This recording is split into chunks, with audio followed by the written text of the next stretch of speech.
This year for the Twintips, we've been working on a new top sheet, asymmetric top deck for the Select. So as you can see here, we've changed the outline of the SpaceFlex window.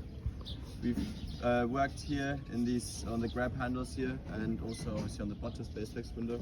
The advantage this has is basically when you ride, the board is in the water like this, more like this. The water line is coming along here, and there's a lot of pressure on this tip here. And as you ride, the tip starts to fold away. As you put more pressure on it, it starts to fold upwards. And it, unlike the top, which stays sort of the same, so you actually have a curve where this line here is turned into more of a sort of this shape. The problem with this is that you start to lose the grip in the water, and you lose your upwind capabilities basically. So by doing this asymmetric top, we made the heel side a little bit stiffer when comparing it to the toe side.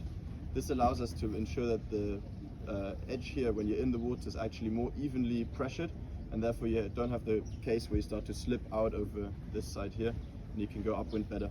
Also adds a little bit of comfort, and we can reduce a little bit of weight by removing some of the material here. We did this change on the Select SLS, the Shred, the normal Select, the Soleil, and the Soleil SLS. So on all the boards which are based on the Select outline, we've updated this asymmetric top shape here. Then in other news, we also worked on the Concept Blue board. So I think here it's pretty notable that the materials do not look the same as they do last year. What we did is we analyzed the materials which we put into the board, which used to be a lot of glass fiber and some carbon. And my booklet's already got legs, but you can look at the booklet now. So we've changed the layup a little bit. Rather than using glass fiber, we switched to flux fiber. It's basically an organic material. It's usually used for cow feed.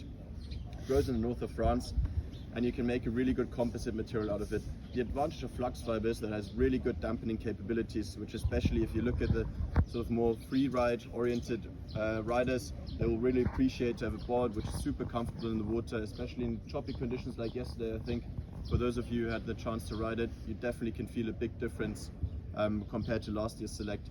However, to maintain some degree or the same degree of sporty performance as we used to have in the Select last year, we also added some basalt stringers. So basalt is also a natural fiber. It's made out of volcanic rock, and we use it in a like an X-shaped formation here to maintain the torsional stiffness, and we have two stringers on the top to maintain the pop of the board from last year.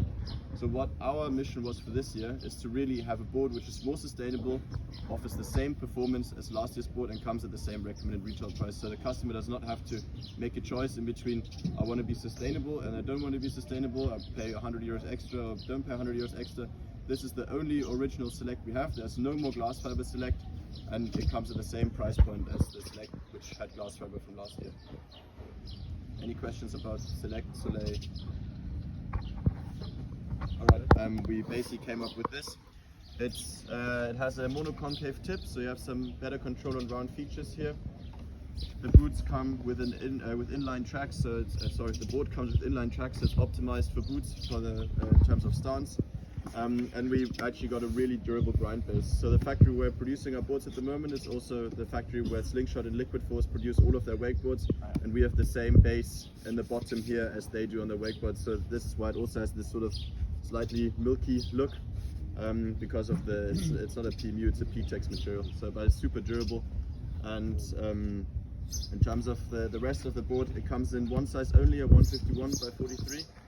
This is what the team riders really wanted. It's a pretty big board, but they really like this sort of size. I said it's a super fun cruiser package for them, and so as it's a team rider board, only comes in this size, so optimized for the team really.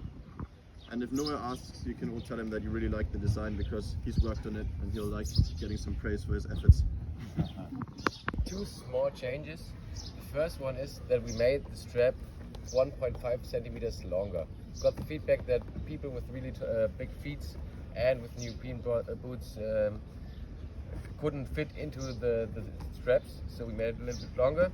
And the second thing, also in terms of sustainability, we decided to reduce the plastic in the box. So I think everybody of you who mounted an entity directly throw like 5 buckets and a few heel cushions into the rubbish and reduced it.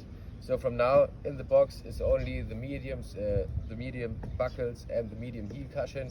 And if you want to change it, you can buy it as a spare part.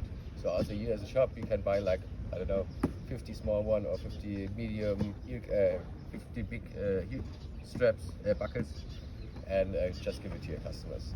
So I think that's a really cool thing, because that's a lot of trash we produce. And of course a new design update.